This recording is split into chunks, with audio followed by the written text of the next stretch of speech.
ठीक है। तो ये जो पूरी सीरीज रहने वाली है ये ना सिर्फ प्रीलिम्स के लिए बल्कि मेंस के पर्सपेक्टिव से भी काफ़ी ज़्यादा इंपॉर्टेंट है। आज मैंने क्वेश्चंस दिए हैं मेंस के, ये आपको प्रिपेयर करना है। अपने पास एक इकोनॉमी की कॉपी क्या हो जाएगा हमारा, एक तो ये आई हो गया प्लस ये जो आई नॉट हो गई ये, ठीक है। ये काम सैलरी ताकि वो गुड्स एंड सर्विसेज खरीद पाए मार्केट से, राइट है ना। इसके ऊपर बेस मैंने कुछ प्रैक्टिस क्वेश्चंस भी प्रिपेयर किए, उनको सॉल्व करते हैं और हम ना अपकमिंग वीडियोस में पीवाईक्यूज भी करते हैं। फॉर्म क्या कर रहा है, कोई कंपनी है जो गुड्स एंड सर्विसेज प्रोड्यूस कर रहा है एंड इनको प्रोड्यूस करना होगा direct use of natural resources, industries, services और ये नॉलेज बेस्ड। फिर ऑर्गेनाइज ऑफ रिसोर्सेज, बिल्कुल भी नहीं। Coexistence of public and private sectors, option number C is your right answer. Hi everyone, तो आज से हम अपनी इकोनॉमी की सीरीज को शुरू कर रहे हैं। ये लेक्चर 1 है इकोनॉमी की सीरीज का और आज हम ये सारे कंटेंट्स पढ़ने वाले हैं। इस वीडियो में कवर करने वाले हैं ये topics: introduction, types of economy, division of India's economy sector, branches of economy, फिर है open economy, closed economy, net factor income from abroad, factor cost and market price, GDP, GNP, real GDP, nominal GDP, GDP deflator, CPI, consumer price index, WPI, wholesale price index. फिर इसके इन जो topics हमने पढ़े होंगे इन पे base हम लोग practice questions करने वाले हैं प्रीलिम्स के लिए एंड मेंस के लिए भी। Mains practice questions and homework questions हैं कुछ एंड में आप लोगों के लिए, ठीक है।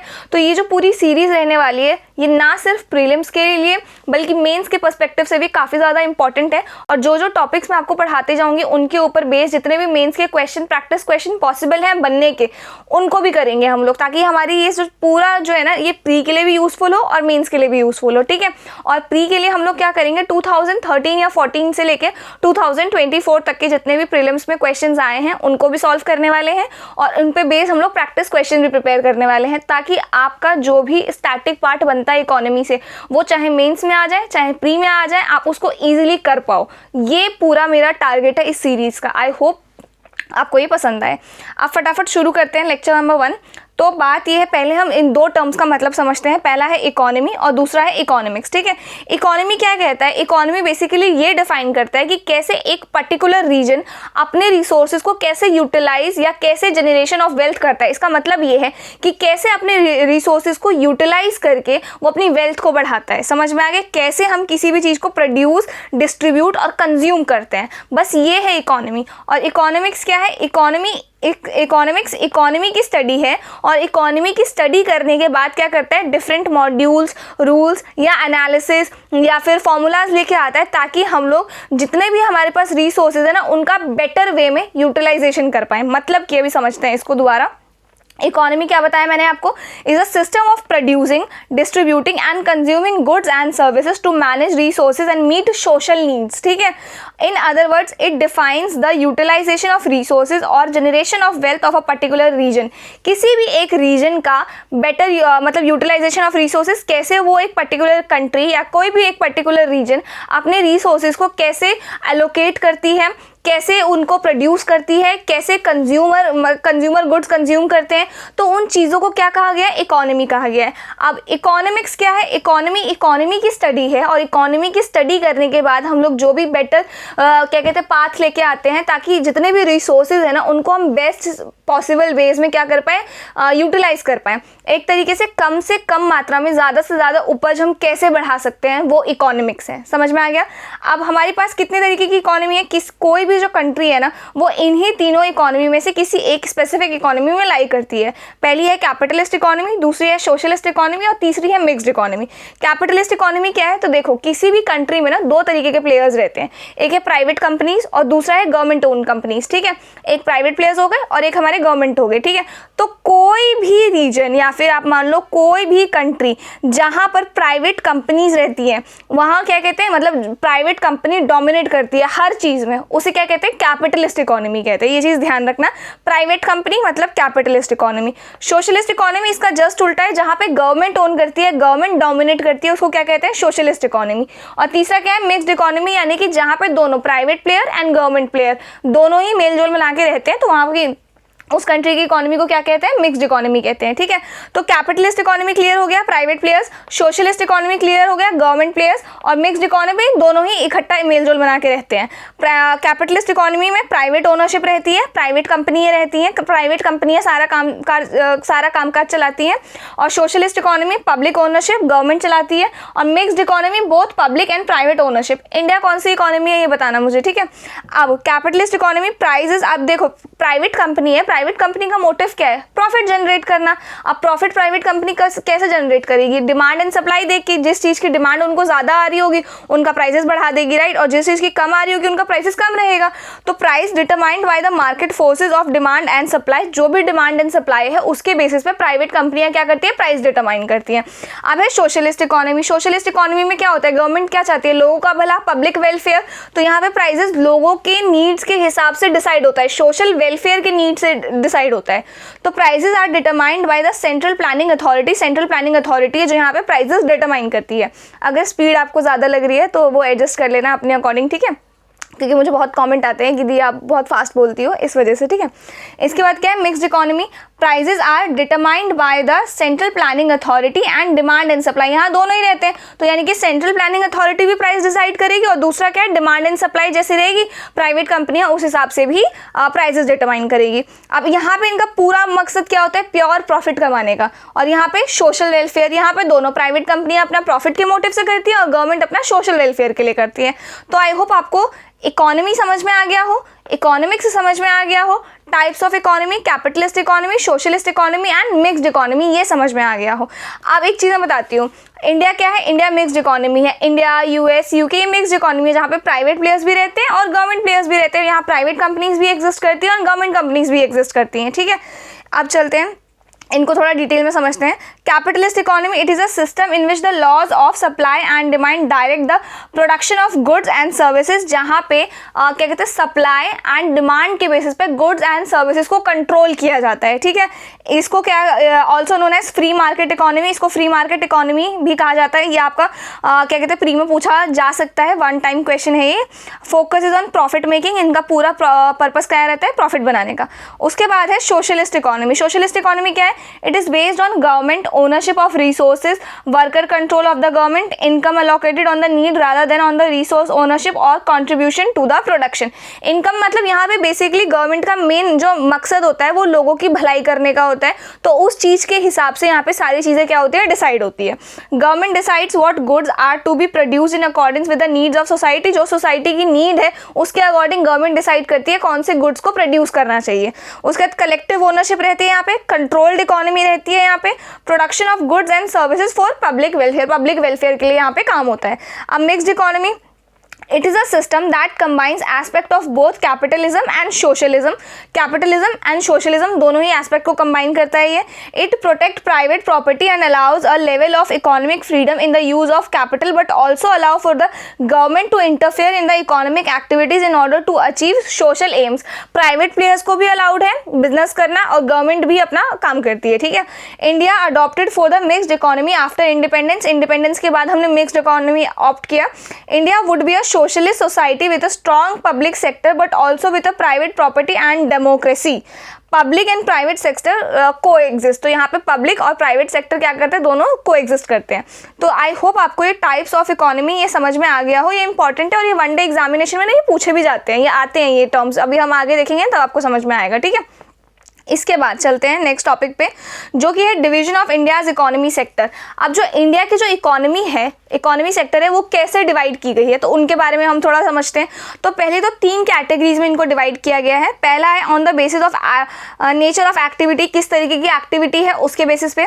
दूसरा है on the basis of work condition के बेसिस पे। और तीसरा है on the basis of asset ownership, ठीक है। तो इन तीनों ही बेसिस को ध्यान से समझते हैं।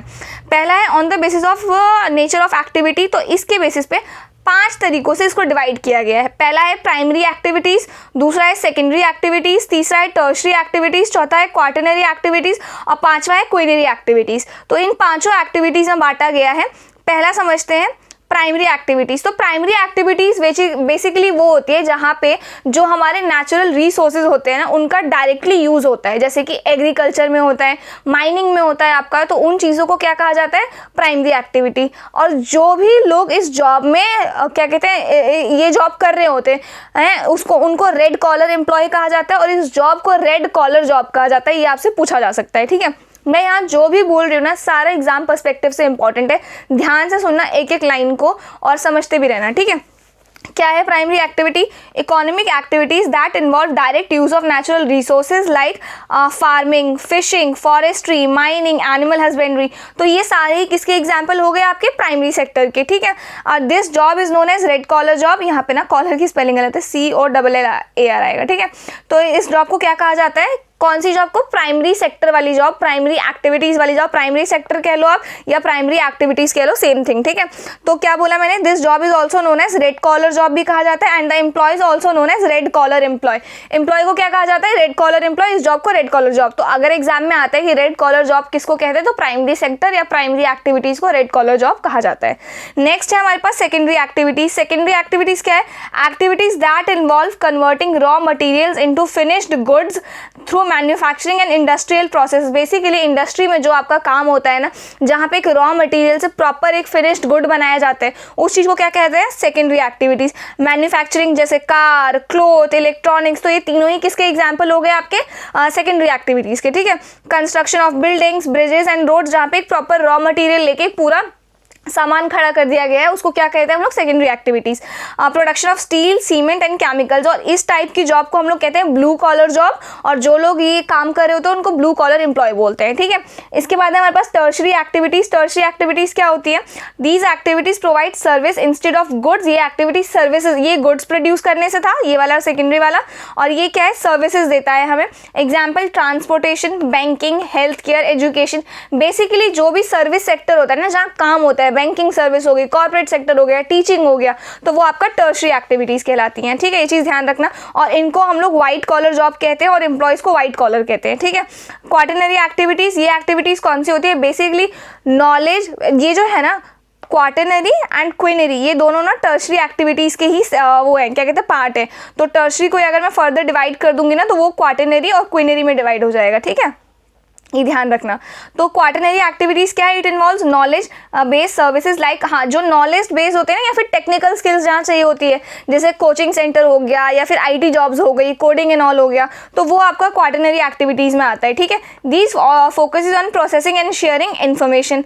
फिर है हमारा क्विनरी एक्टिविटीज़, जो बहुत अथॉरिटेटिव पोजिशन पे होते हैं, पॉलिसी मेकर्स हो गए, डिसीजन मेकर्स हो गए, तो वो इसमें आते हैं क्विनरी जॉब्स में, जैसे बिजनेस एग्जीक्यूटिव्स हो गए, government officials, IAS IPS officers हो गए, तो वो इनमें आते हैं। और इस टाइप की जॉब को ना गोल्डन कॉलर जॉब कहा जाता है, और एम्प्लॉयज़ को गोल्डन कॉलर एम्प्लॉयज़, ठीक है, ये ध्यान रखना। It involves high level decision making and leadership roles such as government officials, businesses, executives and policy makers, ठीक है। अब एक चीज़ और, हाँ, इसको गोल्डन कॉलर जॉब कहते हैं। सम अदर कॉलर जॉब, इसके अलावा भी 2 कॉलर जॉब्स है जो आपको पता होना चाहिए।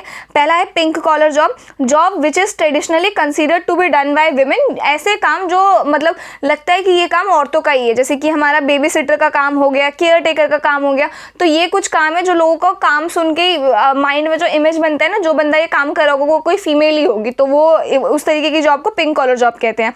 ओपन कॉलर जॉब, जो भी एम्प्लॉय वर्क फ्रॉम होम काम कर रहे होते हैं वो ओपन कॉलर जॉब कर रहे होते हैं।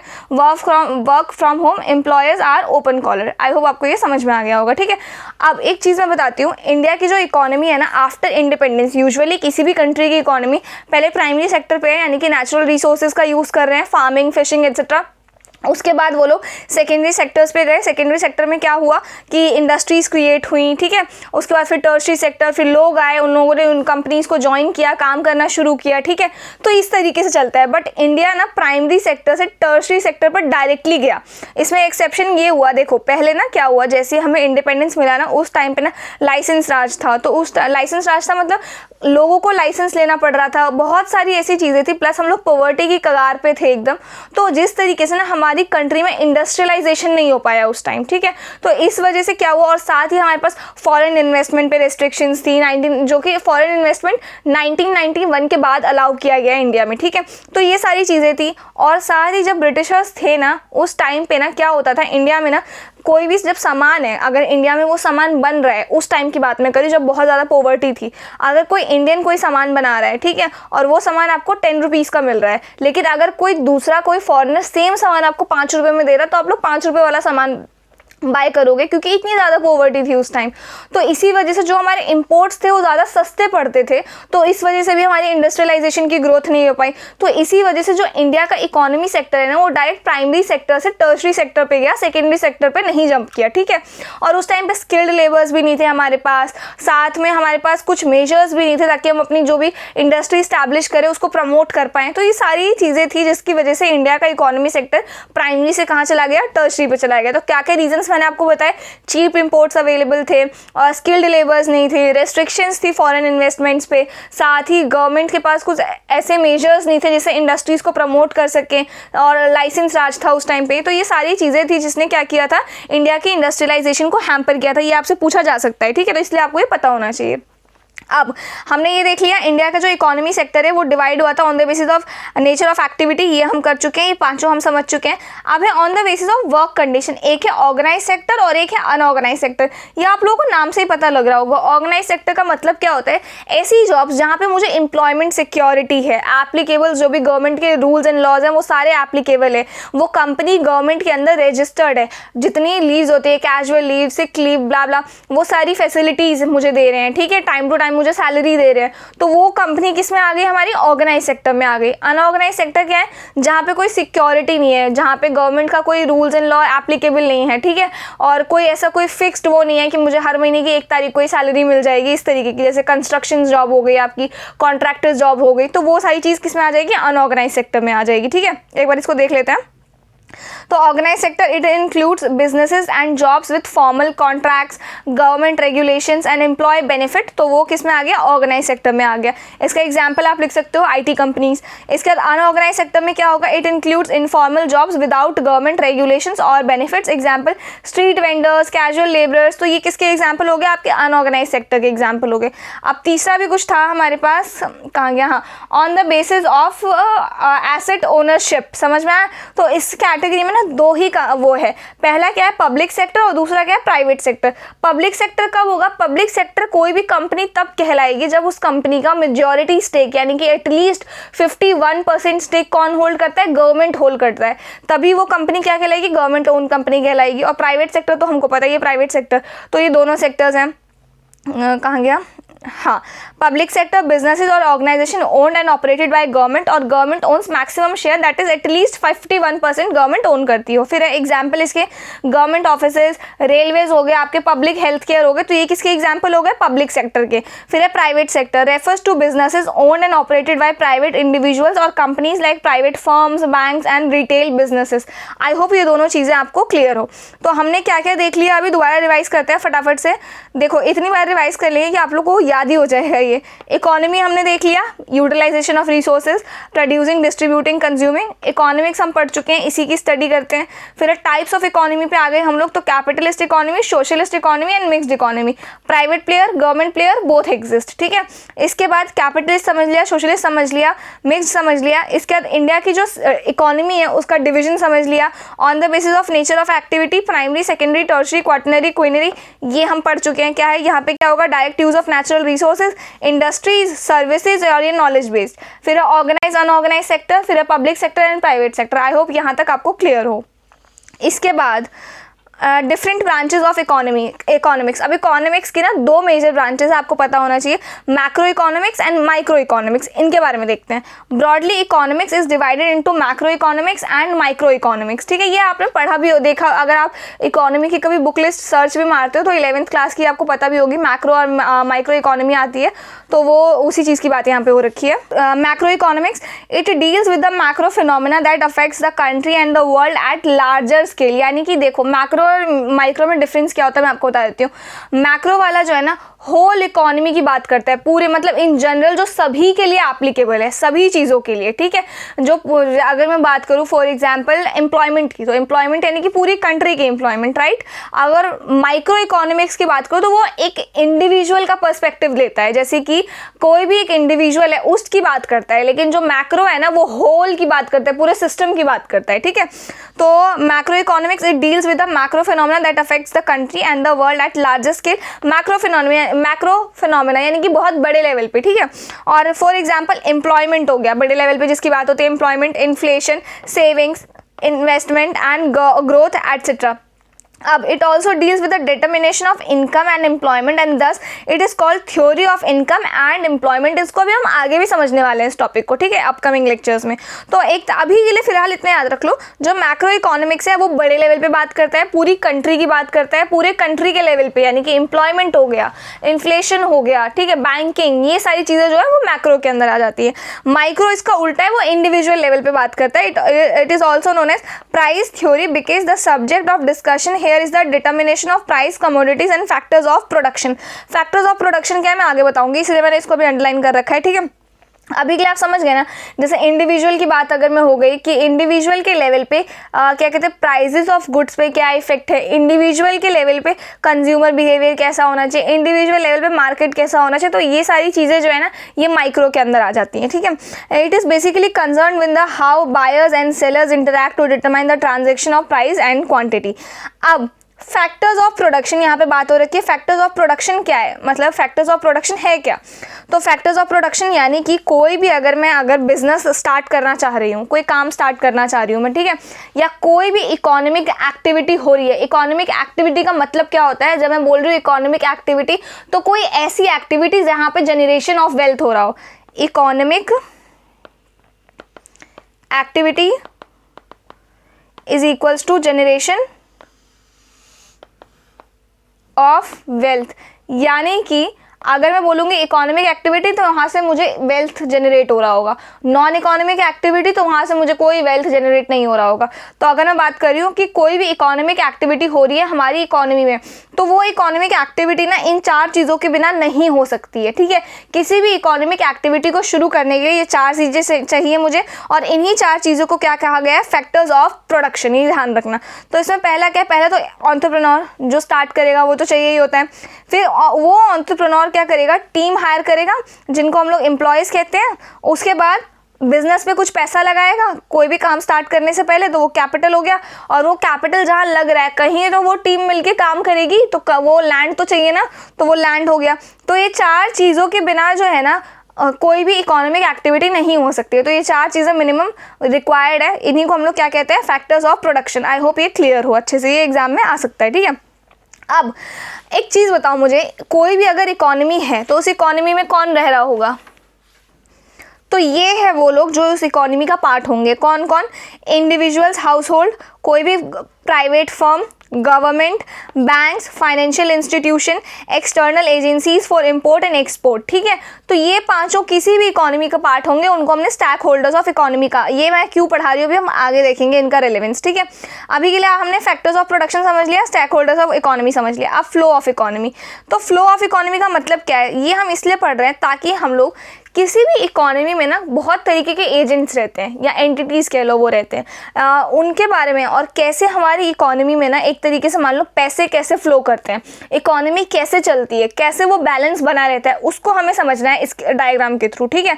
तो ऐसा अज्यूम करते हैं कि हमारी इकोनॉमी में ना दो एजेंट यानी कि दो एंटिटीज़ हैं, एक है फर्म और दूसरा है ये हाउस होल्ड, ठीक है। ये चीज़ क्लियर है। फर्म गुड्स एंड सर्विसेज का प्रोडक्शन करता है। फर्म क्या कर रहा है, कोई कंपनी है जो गुड्स एंड सर्विसेज प्रोड्यूस कर रहा है, एंड इनको प्रोड्यूस करने के लिए फर्म को क्या वो चाहिए, क्या कहते हैं, लेबर चाहिए, या क्या कहते हैं, फर्म को कोई भी गुड्स एंड सर्विसेज प्रोड्यूस करने के लिए लेबर चाहिए, ठीक है। और ये लेबर उसको हाउस होल्ड देता है। यहाँ पे वो लोग इनको क्या चाहिए, इनको काम चाहिए, और वो काम इनको कौन देता है, फर्म देता है। फर्म को क्या चाहिए, गुड्स एंड सर्विसेज प्रोड्यूस करने हैं। गुड्स एंड सर्विसेज प्रोड्यूस करने के लिए उसको क्या चाहिए, उसको लेबर चाहिए, तो उसको लेबर कौन देता है, हाउस होल्ड देता है, ठीक है। ये चीज़ ध्यान रखना, ठीक है। अब इसलिए ये जो लेबर है हाउस होल्ड में, इनको क्या चाहिए, इनको सैलरी चाहिए, वो सैलरी कौन देता है, इनको फर्म देता है, ठीक है। लेबर को हम कहेंगे फैक्टर्स ऑफ प्रोडक्शन, यहाँ पे जो लेबर्स होंगे उनको क्या कहेंगे, फैक्टर्स ऑफ प्रोडक्शन, और सैलरीज को क्या कहेंगे, फैक्टर ऑफ पेमेंट। ये चीज़ ध्यान रखना। और अब हाउस होल्ड क्या करेगा, जो भी गुड्स एंड सर्विसेज फर्म ने क्रिएट की हैं वो उस सैलरी से उसको परचेज करेगा। फर्म ने गुड्स एंड सर्विसेज प्रोड्यूस किया, हाउस होल्ड के पास गया, हाउस होल्ड ने ही बनाया है उसको, और हाउस होल्ड ही खरीदेगा उसको, और स्पेंडिंग किसके पास चली गई, फर्म के पास चली गई। आई होप ये चीज़ आपको क्लियर हो, ठीक है। और अब उसको परचेज करने के लिए भी गुड्स एंड सर्विसेज का कॉस्ट वो पे करेंगे और उसको कहेंगे हम स्पेंडिंग। तो ये जो दो सेक्टर है ना, इसको हम लोग डायमेंशनल फ्लो कहते हैं। एक बार और इसको समझ लें। फर्म है प्राइवेट कंपनी, इसने कंपनी खोली है और इसको अब काम करने के लिए लेबर्स चाहिए, ठीक है, नंबर 1। नंबर 2, ये कोई भी एक आम इंसान है जिसको काम चाहिए, काम पैसे के लिए, तो ये यहाँ पे जाएगा पहले काम लेने के लिए, इसको लेबर मिल गया इससे, ठीक है, दोनों के अभी बल्ले बल्ले हैं। अब होगा क्या ना, इसने बनाया गुड्स एंड सर्विसेज, मार्केट में भेजा, अब इसको चाहिए वो गुड्स एंड सर्विसेज खरीदने हैं, इसको मिली है सैलरी फर्म से, ये फर्म को ही वापस पैसे देगा सैलरी, ये गुड्स एंड सर्विसेज जो इसी ने प्रोड्यूस किया है इसको खरीदने के लिए। आई होप ये आपको क्लियर है, ठीक है। फर्म को क्या मिला, लेबर्स मिला, और फर्म ने इसको लेबर्स के बदले क्या दिया, सैलरीज दिया, और सैलरीज को हम लोग फैक्टर ऑफ पेमेंट कहते हैं, ठीक है। तो ये चीज़ आपको क्लियर हुआ। ये पूरा डायग्राम, ये किस तरीके से इकोनॉमी हमारी चल रही है, इसको समझो। अब इकोनॉमी भी ना दो तरीके की है, एक है क्लोज्ड इकोनॉमी और एक है ओपन इकोनॉमी। पहले इसको समझ लेते हैं, उसके बाद जाके आपको ये फ्लो समझ में आएगा। तो क्लोज्ड इकोनॉमी क्या है? क्लोज्ड इकोनॉमी बेसिकली ऐसी कंट्रीज मान लो जहाँ पे ना दूसरी कंट्रीज से ना इंपोर्ट और एक्सपोर्ट अलाउड नहीं है, ठीक है। ऐसा कोई भी एक रीजन मान लो जिस रीजन में ना किसी और दूसरे रीजन से हम कुछ भी इंपोर्ट या एक्सपोर्ट नहीं ले सकते, ना हमें भेजना है ना वहाँ से हमें खरीदना है, ठीक है। और ओपन इकोनॉमी जैसे इंडिया की इकोनॉमी है कि हम लोग इंपोर्ट भी करते हैं और एक्सपोर्ट भी करते हैं। सिमिलरली जो क्लोज इकोनॉमी का एग्जांपल देखोगे आप, नॉर्थ कोरिया को देखोगे। नॉर्थ कोरिया में मतलब ऐसा नहीं है प्रॉपर क्लोज इकोनॉमी नहीं है वो, लेकिन नॉर्थ कोरिया के रूल्स एंड रेगुलेशन इतने ज़्यादा स्ट्रिक्ट है कि वहाँ पे बेयरली कोई कंपनी है जो इंपोर्ट या एक्सपोर्ट करती है। तो इस तरीके से इसको समझो। तो कल की डेट में अगर क्लोज इकोनॉमी का एग्जाम्पल लिखना है आपको तो आप नॉर्थ कोरिया का एग्जाम्पल दे सकते हो, ठीक है। अब इसको हम लोग समझते हैं, ठीक है। तो अब जो वो क्या कहते हैं 5 एंटिटीज थे हमारे पास स्टैक होल्डर्स में, याद होगा आपको जो हमने अभी ये देखा, ये वाला ऊपर, ये individual, house hold, firm, government, banks, financial institution, external agencies for import export, ठीक है। तो उनमें से 5th एजेंट अगर हटा दो तो ये एक्सटर्नल, ये वाला अगर मैंने हटा दिया इंपोर्ट एंड एक्सपोर्ट, तो वो क्लोज्ड इकोनॉमी हो जाएगी, जैसे मैंने अभी आपको बताया, क्योंकि क्लोज्ड इकोनॉमी नहीं चाहिए मुझे, सॉरी क्लोज्ड इकोनॉमी में इंपोर्ट एंड एक्सपोर्ट नहीं चाहिए मेरे को। तो बाकी जो ये चारों हैं ये किसका पार्ट है? क्लोज्ड इकोनॉमी का। लेकिन अगर मैं ओपन इकोनॉमी की बात करूँ तो ये 5 ही ओपन इकोनॉमी का क्या है? पार्ट है। एक सेकेंड, रिकॉर्ड हो रहा है ना, रुक जाओ, हाँ हो रहा है रिकॉर्ड, ठीक है। तो फिर ये आपको, आई होप आपको ये समझ में आ गया हो। तो अब जो है ना ओपन इकोनॉमी और क्लोज्ड इकोनॉमी में कैसे चलता है सब ये देख लेगा। थोड़ा इसको मैं जूम आउट कर रही हूँ थोड़ी देर के लिए, ठीक है। ये फर्म है और ये हाउस होल्ड है। जैसा हमने अभी बात किया था कि फर्म को क्या चाहिए, फर्म को लेबर्स चाहिए काम करने के लिए, ठीक है। तो फर्म लेबर मांगेगा किससे? हाउस होल्ड से। हाउस होल्ड को क्या चाहिए? हाउस होल्ड को चाहिए काम, सैलरी, ताकि वो गुड्स एंड सर्विसेज खरीद पाए मार्केट से, राइट। तो ये फर्म क्या करेगा? Firm goods and services produce कर रहा है, इसके पास गया, इसने इसको पैसे दिए और गुड्स एंड सर्विसेज परचेज कर लिया, राइट। एंड फर्म ने क्या किया? फर्म ने इसको सैलरी दी और इसके बदले इसने फैक्टर ऑफ प्रोडक्शन यहाँ पे नहीं आएगा, यहाँ पे लेबर्स आएगा, ठीक है, ध्यान रखना। तो फर्म ने इसको वो दे दिया, क्या कहते हैं, लेबर्स दे गए, ठीक है। इसके अलावा फाइनेंशियल इंस्टीट्यूशन, इसका काम देखो, ये हाउस होल्ड है, इसके पास कुछ ना कुछ पैसे तो बचे होंगे ना, तो वो पैसे इसने कहाँ पे सेव कर दिए हैं, और ये फर्म भी कुछ सेविंग अपनी करेगा, फाइनेंशियल इंस्टीट्यूशन में चले गए। साथ ही अब नीचे देखो, इसने हाउस होल्ड ने जो भी कमाया होगा उसका कुछ टैक्स उसको देना पड़ेगा गवर्नमेंट को, प्लस फर्म जो भी अर्न करी है उसका भी उसको कॉर्पोरेट टैक्स देना पड़ेगा गवर्नमेंट को। तो ये कुछ इस तरीके से काम चल रहा है। अब गवर्नमेंट भी क्या करता है, अपना पैसा इन्वेस्ट करेगा फाइनेंशियल इंस्टीट्यूशंस में, तो गवर्नमेंट ने कुछ गवर्नमेंट बॉन्ड्स या क्या कहते हैं, ये जो वर्ड है ना, ये चीज़ लोन या गवर्नमेंट सिक्योरिटीज, इसको बहुत डिटेल में आगे कवर करेंगे हम लोग, ये बहुत डिटेल्ड है, ठीक है। लेकिन फिलहाल के लिए GSAC का मतलब है लोन, इतना ध्यान रख लो। GSAC का फुल फॉर्म होता है गवर्नमेंट सिक्योरिटीज, इसको आगे डिस्कस करेंगे हम। तो GSAC का मतलब अभी क्या है? लोन। अब एक सेकेंड, हाँ, तो गवर्नमेंट क्या करेगी, एक तो अपनी सेविंग्स करेगी, ठीक है, और दूसरा क्या करेगी, गवर्नमेंट परचेज करेगी। क्या परचेज करेगी? ये गवर्नमेंट बॉन्ड से जो लोन है ना, इसी को गवर्नमेंट एक तरीके से गवर्नमेंट लोन लेगी, किससे? फाइनेंशियल इंस्टीट्यूशन से। तो कुछ इस तरीके से हमारी क्लोज्ड इकोनॉमी चल रही है। यहाँ पे 5th agent import and export का कोई भी काम नहीं है, ठीक है, ये चीज़ ध्यान रखना। अब चलते हैं यहाँ पे ओपन इकोनॉमी। ओपन इकोनॉमी में ना एक और 5th एजेंट ऐड हो जाएगा जो कि है आउटसाइड वर्ल्ड, जहाँ से हम लोग इंपोर्ट एंड एक्सपोर्ट करेंगे, and rest of the things will be same as the closed economy, ठीक है। वही है, फर्म है, हाउस होल्ड्स हैं। अब फर्म यहाँ पे क्या कर रहा है, इंडिया मतलब जहाँ पे उसकी वो है, जहाँ पे स्टैब्लिश्ड है वो कंपनी, वहाँ तो वो कर ही रहा है, वहाँ तो लोगों को सामान बेच ही रहा है, पर साथ में बाहर भी, आउटसाइड वर्ल्ड, बाहर भी वो क्या कर रहा है, इंपोर्ट कर रहा है, और बाहर से भी चीज़ें क्या कर रहा है, एक्सपोर्ट कर रहा है, रॉ मटेरियल्स एक्सपोर्ट कर रहा है हो सकता है, या फिर कोई भी ऐसी चीज़ एक्सपोर्ट कर रहा है जो उसको प्रॉपर फिनिश्ड गुड्स बनाने में क्या करे, हेल्प करे। फॉर एग्जाम्पल मान लो कि किसी कंपनी को मस्टर्ड ऑयल बनाना है, ठीक है, अब वो मस्टर्ड ऑयल बनाने के लिए हो सकता है मस्टर्ड वो किसी और कंट्री से एक्सपोर्ट कर रही है, और यहाँ इंडिया में आके उसको ऑयल बना के फिर वो बाहर किसी और कंट्री में क्या कर रही है, उसको एक्सपोर्ट कर रही है, ठीक है। तो इस तरीके से इस चीज़ को समझो। तो ये था हमारा ओपन इकोनॉमी का कॉन्सेप्ट, और ये था हमारा क्लोज्ड इकोनॉमी का कॉन्सेप्ट, कैसे ये फ्लो काम करता है।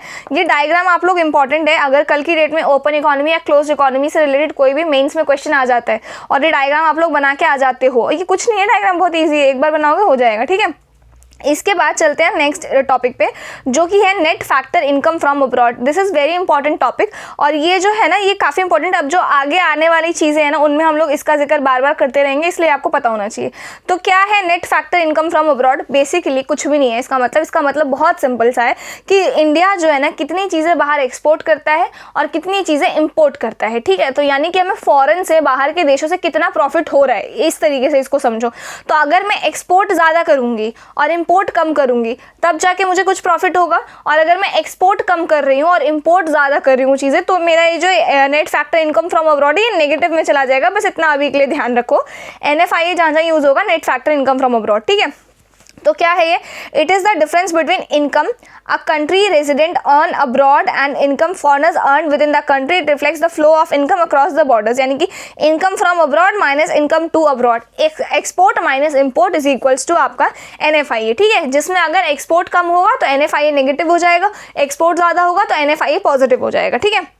अब इसके बाद सिमिलरली एक कॉन्सेप्ट और है फैक्टर कॉस्ट का एंड मार्केट प्राइस का। One of the most easiest thing है ये मार्केट प्राइस, यानी कि MRP की। सपोज मैंने कोई क्या कहते हैं 50 रुपये की नोटबुक खरीद ली है, तो 50 रुपये इज़ द मार्केट प्राइस, ठीक है। फैक्टर कॉस्ट क्या है? फैक्टर कॉस्ट वो है जब वो प्रॉपर नोटबुक किसी भी क्या कहते हैं कंपनी में वो बनी होगी ना, प्रिपेयर हुई होगी, तो उसको बनाने में जितने पैसे लगे होंगे उस कंपनी को, दैट इज़ फैक्टर कॉस्ट, ठीक है। इतना ध्यान रखो फिलहाल। तो क्या है? Market price is the price at which goods and services are brought and sold in the market including taxes, यहाँ पे taxes आएगा TAXES, ठीक है, including taxes and subsidies. It represents the value at which products are exchanged in the market. Basically कहने का मतलब सिर्फ इतना सा है, MRP, मार्केट प्राइस यानी कि MRP, ठीक है। इसके बाद है नेक्स्ट हमारे पास MRP of a product is market price. Factor cost refers to the total cost of factors of production like land, labour, capital use in the production of goods and services excluding taxes and subsidies. Factor cost is the final cost of production. Factor cost plus indirect tax minus subsidies is equals to market price. मतलब कि factor cost का मतलब ये है कि मुझे जो भी वो सामान बनाने में जितना खर्चा लगा है, इंक्लूडिंग ऑल द, ये जो हमने अभी पढ़ा था ऊपर, कहाँ गया, एक सेकेंड, ये फैक्टर ऑफ प्रोडक्शन, इन सब का कॉस्ट प्लस जो मेरा सामान बनाने में जितना कॉस्ट लगा है वो हमारा फैक्टर्स ऑफ फैक्टर कॉस्ट है, ठीक है। और फैक्टर कॉस्ट में मैं क्या ऐड कर दूं? गवर्नमेंट जो मुझसे टैक्सेस वसूल करेगा वो टैक्सेस ऐड कर दूं, इनडायरेक्टली टैक्स उस चीज़ को मुझे, जैसे मैंने कोई चीज़ यहाँ पे प्रोड्यूस कर ली कंपनी में, अब कंपनी में प्रोड्यूस करने के बाद डायरेक्ट तो नहीं जाऊँगी ना वेंडर्स के पास कि खरीद लो मेरा सामान, कुछ फॉर्मेलिटीज़ होंगी गवर्नमेंट के, कुछ टैक्सेस मुझे पे करने होंगे, तो वो सारे टैक्सेस जो भी मेरा उस सामान पर लगेगा गवर्नमेंट बनाएगा। कि सपोज अगर आपने एक नोटबुक बनाई है, उस नोटबुक को बाहर बेचने से पहले आपको गवर्नमेंट को एक नोटबुक पे 2% टैक्स आपको देना पड़ेगा, तो वो हमारा इनडायरेक्ट टैक्स कैलकुलेट हो गया। प्लस गवर्नमेंट भी कुछ सब्सिडीज़ देती होंगी, कुछ प्रॉफिट्स देती होंगी, तो वो माइनस कर देते हैं सब्सिडीज़, तो टोटल हमारा वो क्या आ गया? मार्केट प्राइस आ गया। तो किसी भी चीज़ का अगर, जैसे कोई एक ये चीज़ है, इसका अगर मैंने बनाने में मुझे 10 रुपये लगा है, प्लस टैक्सेस मुझे 12 रुपये लग गए, प्लस गवर्नमेंट ने 2 रुपये का मुझे छूट दे दिया, तो ये टोटल मिला जुला के मेरा जो भी प्रॉफिट बनेगा उस हिसाब से क्या बन जाएगा? मेरा मार्केट प्राइस बन जाएगा। तो ये चीज़ ध्यान रखना, ठीक है। अब कुछ कीवर्ड है इंपॉर्टेंट, एक है फाइनल कीवर्ड। फाइनल कीवर्ड का मतलब होता है हमारा कोई भी इंटरमीडिएट गुड नहीं, यानी कि कंज्यूमर, मतलब कि कोई भी सामान अगर बना है तो वो सामान जब अपने फाइनल स्टेज पे है, नोटबुक जब बन गई है, तो that is your final product, ठीक है। यानी कि कंज्यूमर प्लस कैपिटल गुड, इसको चलो बाद में बताऊंगी मैं पूरा अच्छे से, अभी के लिए इतना समझ लो। फाइनल गुड का मतलब क्या है? प्रॉपर फिनिश्ड गुड्स, फिनिश्ड यानी कि बने हुए, कोई इंटरमीडिएट नहीं, कोई बीच में छोड़ा हुआ गुड्स नहीं, प्रॉपर वो प्रोडक्ट बना हुआ है, मार्केट में आया हुआ है, ठीक है। तो ये चीज़ क्यों इंपॉर्टेंट है अभी हम आगे देखते हैं। तो ये चीज़ देखो, एक सेकेंड, हाँ, अब हम पढ़ रहे हैं GDP, one of the most important topic. अब यहाँ से सब चीज़ों में जीडीपी जीडीपी जीडीपी आप सुनते जाओगे। तो जीडीपी का मतलब क्या है? ग्रॉस डोमेस्टिक प्रोडक्ट, ठीक है, ग्रॉस डोमेस्टिक प्रोडक्ट। और इसी का एक भाई भी है जिसका नाम है ग्रॉस नेशनल प्रोडक्ट, ठीक है। तो जीडीपी क्या है? It is the total market value of final, यहाँ पे जो फाइनल आया है ना, यही वाला फाइनल है, ये वाला, ठीक है। Total market value of final goods and services produced in a domestic territory of an economy in a given financial year, it is called GDP। तो यानी कि अगर इंडिया है, इंडिया में जो भी final goods and services produce हुए हैं, फाइनल, ऐसा नहीं कि मैंने बेंच बनाना शुरू किया पर बेंच आधा बन गया और मैंने आधे के बाद छोड़ दिया, तो दैट विल नॉट काउंट, वो काउंट नहीं होगा, ठीक है। बेंच बनाया है तो बेंच मैंने पूरा बनाया है तो वो काउंट होगा जीडीपी में। It is calculated on yearly basis, और इसको कैलकुलेट कौन करता है? एनएसओ, नेशनल स्टैटिस्टिकल ऑफिस, और ये ministry of statistic and programme implementation में के अंडर आता है। ये क्वेश्चन एक बार पूछा जा चुका है, ठीक है। इसके बाद क्या है? it measures the economic activity performance of a nation's economy in a specific time frame। मतलब कि देखो मैं आपको बताती हूँ जीडीपी का एक्चुअल मतलब क्या है, ठीक है। जब कोई फाइनल गुड्स, मतलब कि फाइनल प्रोडक्ट कोई भी, उसका market value in that financial year is GDP, और यहाँ क्लियरली मेंशन है फाइनल गुड्स, जो बिकने की हालत में हो, प्रॉपर फुल्ली फर्निश्ड प्रोडक्ट हो, आधा अधूरा नहीं, including services in domestic territory, means अपना जो भी उसका सर्विसेज चार्ज लगा है, जो भी उसने वो कहते हैं टैक्सेस वैक्सेस लग गए, वो सब कुछ इंक्लूड करके, ठीक है। तो कंट्री में जितना भी गुड्स एंड सर्विसेज प्रोड्यूस होता है, उनका जो फाइनल मार्केट वैल्यू है, याद रखना ये जो मैंने अभी आपको ये समझाया था, फैक्टर कॉस्ट नहीं, मार्केट वैल्यू के बेसिस पे हमारा जीडीपी कैलकुलेट होता है। ये भी क्वेश्चन पूछा जा चुका है। जीडीपी किसके बेसिस पे कैलकुलेट होता है? हमारा मार्केट प्राइस के बेसिस पे, ठीक है। अब ये देखो, हाँ, और एक चीज़ और, ये जो एनएसओ है ना, नेशनल स्टैटिस्टिकल ऑफिस, इसको क्रिएट किया गया है 2 ऑफिस को मर्ज करके। एक है, यहाँ पे लिख दूँ, इससे लिख देती हूँ, एक सेकेंड वाइट से। एक है national sample survey office, NSSO, and दूसरा है हमारे पास सेंट्रल स्टैटिस्टिकल ऑफिस, ठीक है। इन दोनों ऑफिस को CSO, इन दोनों ऑफिस को मर्ज करके इस ऑफिस नेशनल स्टैटिस्टिकल ऑफिस को क्रिएट किया गया है, और ये जो है ministry of statistic and programme implementation के अंदर आता है। और ये जो है ना, ये जो NSO है ना, इसको जो बनाया गया था ना, वो रंगाराजन, एक सेकेंड, रंगाराज, अरे रुको गलत हो गया,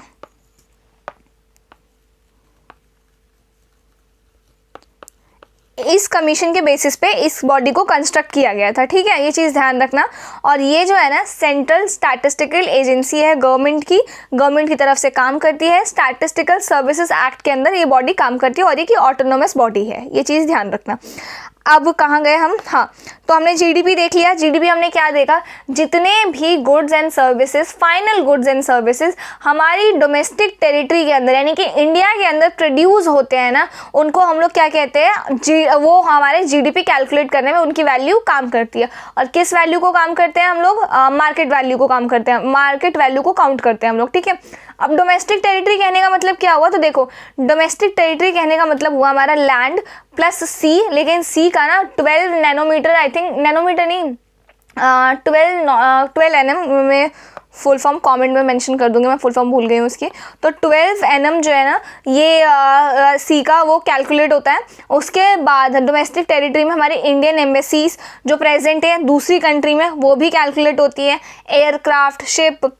और हाँ, एक चीज़ और, जीडीपी में ना अगर कोई भी फॉरेनर इंडिया में रह रहा है और इंडिया में रह के काम कर रहा है, तो उसकी भी जो भी इनकम होती है ना, वो भी कैलकुलेट होती है जीडीपी में। ध्यान रखना ये चीज़, कोई फॉरेनर इंडिया में कमा रहा है उसकी भी, ये चीज़ ध्यान रख लेना।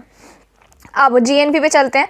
जीएनपी क्या है? Gross national product. Gross national product क्या है? It is the total market value of all the goods and services produced by countries residents both with in the country and abroad during a specific time frame. अब इस चीज़ को ना थोड़ा ध्यान से समझने की ज़रूरत है इस डायग्राम के थ्रू। एक सेकेंड, तो देखो जीडीपी मैंने आपको बताया, जीडीपी और जीएनपी दोनों भाई भाई हैं।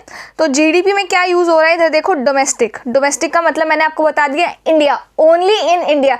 अगर कोई इंडियन सिटीजन बाहर कनाडा में जाके कमा रहा है या किसी और कंट्री में जाके कमा रहा है, तो उसकी जो भी इनकम है, जो भी गुड्स एंड सर्विसेज उसने प्रोड्यूस किए हैं, जो भी काम उसने किया है, उसकी इनकम जीडीपी में कैलकुलेट नहीं की जाएगी, भले ही वो इंडिया के बाहर कहीं भी रहता हो। ठीक है, इंडिया का सिटीजन है, इंडिया के बाहर कहीं भी रह रहा है, उसकी जो भी इनकम होगी वो जीडीपी में कैलकुलेट नहीं होगी। That's it.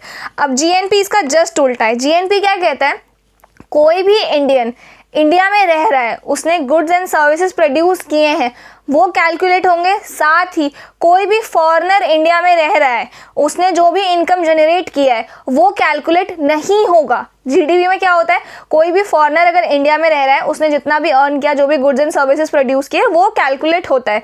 लेकिन जीएनपी में फॉरेनर की इनकम कैलकुलेट नहीं होती है। साथ ही जीडीपी में क्या होता है, कोई भी इंसान अगर इंडिया के बाहर जाके कमा रहा है, ठीक है, इंडिया का सिटीजन, वो कैलकुलेट जीडीपी में नहीं होता है उसकी इनकम। लेकिन जीएनपी में क्या होता है, कोई भी इंडिया का सिटीजन दुनिया के किसी भी कोने में, कनाडा में, अफ्रीका में, अमेरिका में, यूरोप में, कहीं भी जाके वो बंदा कमा रहा है, तो उसकी इनकम जीएनपी में कैलकुलेट होती है। ये चीज़ ध्यान रखना, ठीक है। तो इसमें मैंने आपको क्या बोला, इंडिया का सिटीजन दुनिया के किसी भी कोने में कमा रहा है, उसकी इनकम कैलकुलेट होगी। साथ ही फॉरेनर इंडिया में कितना भी कमा रहा है, फॉरेनर की इनकम कैलकुलेट नहीं की जाएगी।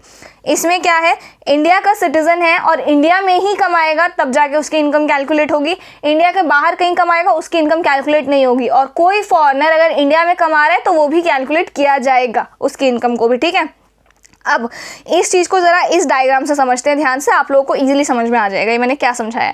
तो ये कंट्री ए है, ये कंट्री बी है, ये कंट्री सी है। ठीक है, कंट्री ए के लोग ये वाइट वाले हैं, कंट्री बी के ऑरेंज वाले और कंट्री सी के जो रेड वाले हैं। ठीक है, अब कंट्री ए में ना दो तरीके के लोग रहते हैं, एक तो उसके खुद के सिटीजन और कंट्री बी के सिटीजन।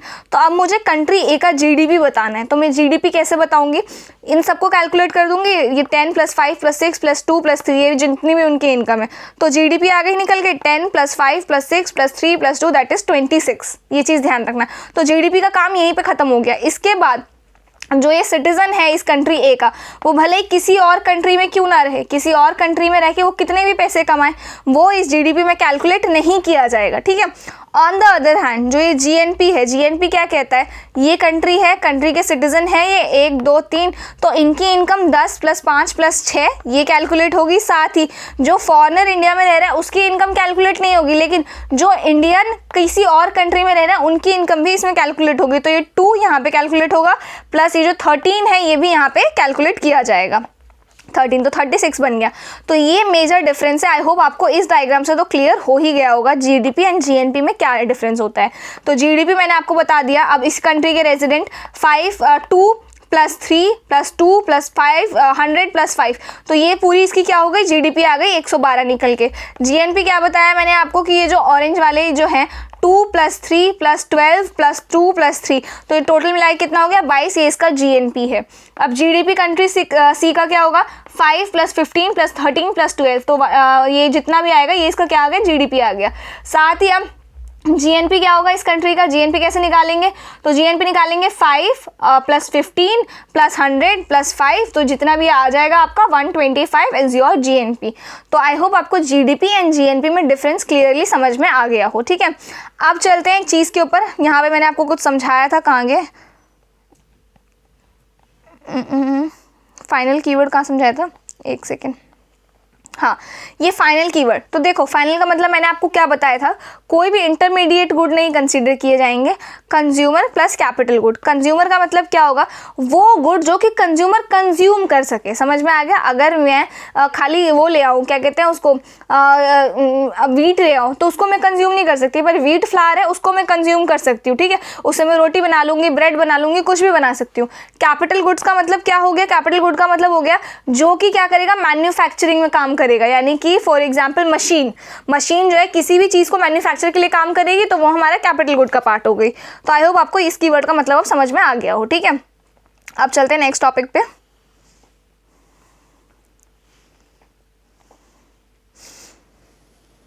तो ये हमने देख लिया था, एक सेकेंड, हाँ अब थोड़ा नीचे देखते हैं। अब देखो यहाँ तक आई होप आप लोगों को समझ आ गया होगा। अब इधर देखो, इंपॉर्टेंट चीज़ ये है, जीडीपी एंड जीएनपी के उसी में है, जीडीपी एंड जीएनपी से रिलेटेड ही है। तो अब ये है क्या, ये वर्ल्ड है, ये इंडिया है, ठीक है। और ये जो वाइट वाले दिख रहे हैं ना आई, ये इंडियंस हैं, इंडियन सिटीजन्स जो इंडिया में रह रहे हैं, ये फॉरेनर्स हैं जो इंडिया में रह रहे हैं, और ये इंडियन सिटीजन्स हैं जो इंडिया को छोड़ के बाहर किसी भी देश में रह रहे हैं, ठीक है। तो let I citizens of India living in India, let I not citizens of India living outside India. ये कौन है, सिटीजन्स है इंडिया के लेकिन इंडिया के बाहर रह रहे हैं।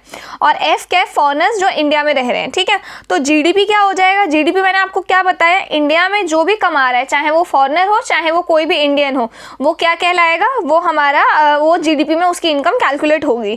तो इनकम जनरेटेड बाय जो भी इंडियंस ने की है वो, साथ ही जो भी फॉरेनर ने की है वो। लेकिन कोई भी इंडियन अगर इंडिया के बाहर रह रहा है तो उसकी इनकम कैलकुलेट नहीं होती है, ठीक है। तो ये हमारा जीडीपी आ गया। तो this is your equation number 1।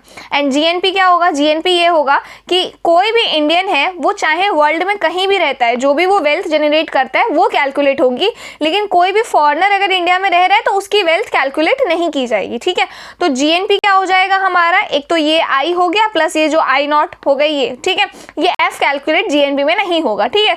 तो ये जीडीपी हो गया, ये जीएनपी, दो इक्वेशंस आ गई मेरे पास। अब इक्वेशन 1 एंड 2 से देखते हैं, इसको सॉल्व करते हैं, थोड़ा सा मैथमेटिक्स इसमें लगेगा हमारा। इक्वेशन मैंने उठाई जीडीपी, अब यहाँ पे मैं आई को अगर इधर छोड़ दूँ तो जीडीपी माइनस एफ हो जाएगा। तो ये हमारा आ गया आई इज इक्वल्स टू, ये बेसिक मैथ तो आती होगी आप लोगों को, जीडीपी माइनस एफ, ठीक है। इसके बाद अब मेरा जीएनपी क्या था इक्वेशन नंबर 2 में, आई प्लस आई नॉट। अब इस आई की वैल्यू मैंने यहाँ पे जस्ट निकाली है तो उसको मैं यहाँ पे पुट कर दूंगी। अब आई की वैल्यू को मैंने यहाँ पे क्या कर दिया, पुट कर दिया। और अब अगर ध्यान से आप लोग देखो, ये आई नॉट यहाँ आ गया और ये एफ इधर आ गया। अब इसको दोबारा समझने से पहले एक बार नेट फैक्टर इनकम अब्रॉड में चलते हैं जरा यहाँ पे, ठीक है। Net factor income from abroad, ये मैंने आपको समझाने के लिए क्या रेफरेंस दिया कि जो भी कंट्री जो है ना एक्सपोर्ट जो करती है, यानी कि जो पैसा कमा रही है, माइनस इंपोर्ट जो पैसा नहीं, एक्सपोर्ट जो पैसा कमा रही है माइनस इंपोर्ट जो पैसा हम लोग खर्च रहे हैं इंपोर्ट करने में, राइट, वो हमारा नेट फैक्टर फ्रॉम अब्रॉड हो गया। लेकिन ये चीज़ जो है ना, ये मैंने आपको समझाने के लिए बताई है, सिर्फ कोई भी कंट्री जो है ना इंपोर्ट और एक्सपोर्ट से ही नहीं कमाती है। मान लो कोई बाहर की हमारी इंडियन गवर्नमेंट ने कोई विदेश में कोई कंपनी है उसमें इन्वेस्टमेंट कर रखा है, ठीक है। अब वहाँ से भी उनको हो सकता है पैसा मिले, ठीक है। साथ ही में बहुत सारे ऐसे एन नंबर ऑफ रिसोर्सेज होते हैं जहाँ से हम लोग पैसा कमा सकते हैं, राइट। तो वहाँ से भी हमको पैसा आएगा। तो ज़रूरी नहीं है कि मैं एक्सपोर्ट कर रही हूँ तभी मैं कमा रही हूँ, और ज़रूरी नहीं है कि जब मैं कोई चीज़ इम्पोर्ट कर रही हूँ तभी मैं बाहर के देशों पर पैसा गंवा रही हूँ, राइट।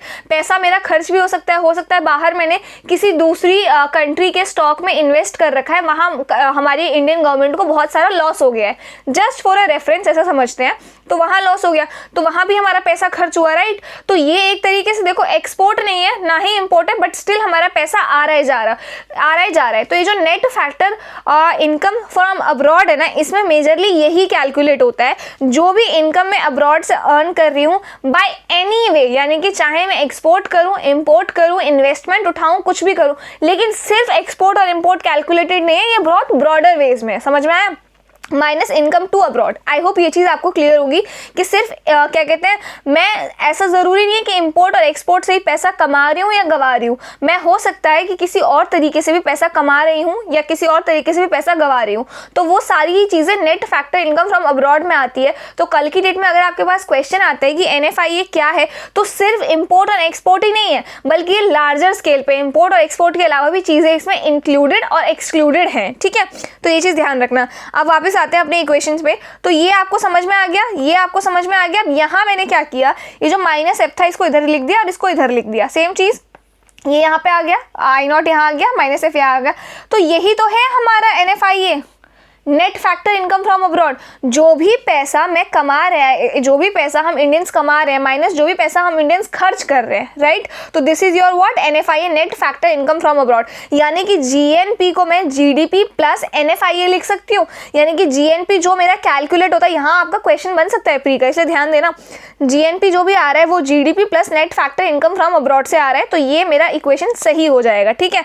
और NFI does not include transfer payment, that is remittance calculate नहीं होता, ग्रांट्स कैलकुलेट नहीं होता, सब्सिडीज कैलकुलेट नहीं होती। अगर अभी के लिए आपको इन वर्ड्स का मीनिंग नहीं पता है तो हम अभी अपकमिंग लेक्चर्स में इनको बहुत ध्यान से समझने वाले हैं। अभी के लिए रेमिटेंस एक वर्ड है, ध्यान रख लो, जो कि नहीं है कैलकुलेटेड। एक तरीके से net factor income from abroad में ट्रांसफ़र पेमेंट नहीं है कैलकुलेटेड। ट्रांसफ़र पेमेंट क्या है ये मैं आपको थोड़ा आगे बताऊंगी, ठीक है, ये अभी के लिए ध्यान रख लो। ट्रांसफ़र पेमेंट में रेमिटेंस है, ग्रांट्स है, सब्सिडीज़ है, पेंशन है, अभी के लिए यही ध्यान रख लो, ठीक है। अब NFIA इंडिया के केस में नेगेटिव है आज का, तो इसी वजह से जो GDP की वैल्यू ये नेगेटिव है, तो यहाँ कुछ माइनस कर दूंगी तब भी हमारा क्या होगा, GDP जो है ना हमारा GNP से बड़ा होता है। ये चीज़ हमेशा ध्यान रखना, क्यों, क्योंकि जो NFIA उसकी वैल्यू क्या है, नेगेटिव है। तो मान लो GDP अगर 100 है और इसकी वैल्यू -10 है, तो ये कितना आ जाएगा, 90 आ जाएगा। स्टिल क्या कहते हैं, GNP छोटा हो गया, GNP 90 आ गया, GDP से तो छोटा ही हो गया, क्योंकि GDP की जो वैल्यू है उसमें से माइनस करके NFIA आ रहा है। तो GNP is smaller than GDP, ये चीज़ ध्यान रखना। GDP is greater than GNP in case of India, India के केस में, ठीक है। आई होप ये इक्वेशन वाला फंडा आपको क्लियर हो। एक बार और समझा दूँ क्या, एक बार और समझ लेते हैं फटाफट से, ठीक है। देखो GDP है, GDP में दूसरा पेन यूज़ करते हैं, रुको ऑरेंज यूज़ करते हैं, ठीक है। इधर देखो GDP है, GDP में क्या होता है, GDP में इनकम जो कि इंडियंस जनरेट कर रहे हैं वो, प्लस जो भी कोई फॉरेनर है वो भी अगर इंडिया में कमा रहा है उसकी भी इनकम जनरेट होती है। GNP में क्या होता है, GNP में इंडियंस प्लस इंडिया का बंदा जो भी इंडिया के बाहर दुनिया के किसी भी कोने में वो कमा रहा है उसकी इनकम भी यहाँ पे कैलकुलेट होती है, ठीक है। अब ये दो इक्वेशंस हो गए, इक्वेशन 1 एंड इक्वेशन 2। अब इन दोनों इक्वेशन को अगर ऑब्जर्व करो तो इस आई की वैल्यू निकाल लेती हूँ। इस आई की वैल्यू कैसे निकलेगी, देखो आई इधर छोड़ दो, GDP के पास भेज दो F को, तो माइनस का F हो जाएगा, इस तरफ जाएगा तो, ठीक है। अब ये आई की वैल्यू आ गई। अब ये GNP वाली इक्वेशन में इस आई की वैल्यू को इससे रिप्लेस कर दो, ठीक है। तो क्या आ जाएगा, GDP minus F plus I0, ठीक है। अब ये चीज़ अगर आप देखो, इसको थोड़ा सीधा करके लिख देते हैं, GDP plus I0 minus F, समझ में आ गया। अब इसका मतलब क्या है, इनकम जो कि इंडिया का बंदा कमा रहा है माइनस फॉरेनर, यानी कि जो इंडिया का बंदा गवा रहा है एक तरीके से। तो ये दोनों जो है आपका NFIA नहीं आ गया, net factor income from abroad, कितना पैसा हम एक्चुअली में कमा रहे हैं अब्रॉड से, ठीक है। तो ये चीज़ जो है NFIA आ गया, तो यानी कि GNP जो है मेरा वो GDP प्लस NFIA है, ठीक है।